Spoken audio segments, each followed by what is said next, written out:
23BC caught up with District Attorney Cynthia Zimmer ahead of the funeral service. Good morning. Right now I'm still at Mechanics Bank Arena and I'm currently joined by District Attorney Cynthia Zimmer. Cynthia Zimmer, thank you so much for joining us today. Thank you. Thank you. And so tell us, what does it mean for you to be here today, to honor, Kern County's very own? Well, I'm Kern County's District Attorney. I'm the Chief Public Safety Officer.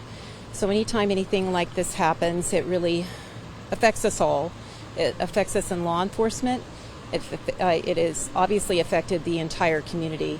We are heartbroken about what happened. Our deepest condolences go out to the Campas family as well as the entire Sheriff's Department. But I hope this really hits home. It's a grim reminder that peace officers put their lives on the line every single day to keep us safe. Since I've been DA, there have been 17 different instances in which someone tried to kill a peace officer in Kern County. 17 times. But on the 18th time, they were successful.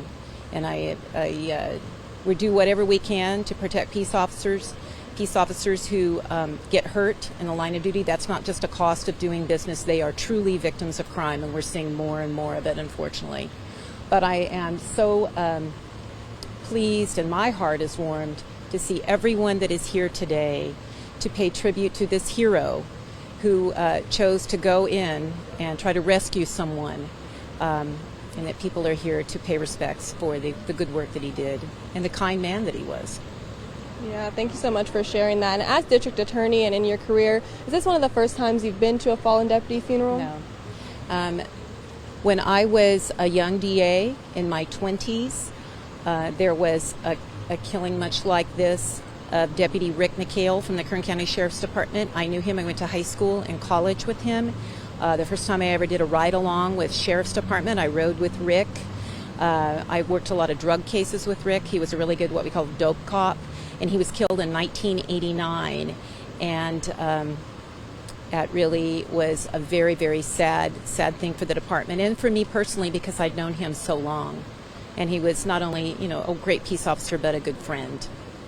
So no, unfortunately, this is not my first time, and there've been many over the years. In my 37 years as a prosecutor, it's sad. It's been about 6 years since David Nelson passed away from the Bakersfield Police Department, almost to the day. So. Then lastly, what does this kind of do to your heart, being to other ones, being to this one? We know you've done multiple vigils, over the past 2 weeks. What does it kind of do to your heart?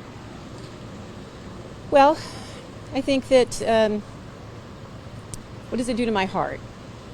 I suppose that it just makes me know what peace officers will do for someone they don't even know.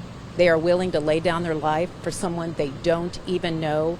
I don't think a lot of young people really understand perhaps the commitment of what peace officers do. We hear about the bad things sometimes, occasionally, that there are those that don't do what they're supposed to do, but by and large, the Sheriff's Department is full of people like Deputy Campas who would lay down their life for a stranger. Absolutely. And is there any last message that you want to send to the community about today or about this incident? I would just like to thank the community for everything they have done to support Sheriff Youngblood and all the people at the Kern County Sheriff's Department. I talked to Sheriff Youngblood a couple of days ago about the support he is getting not only from Kern County but from all over the United States, the outpouring of sympathy, and it's just really, it's very, very nice. Yeah, absolutely. We've seen lots of people from all over the nation joining us here today. Thank you so much for your time. I really appreciate it. Yeah, thank you so much.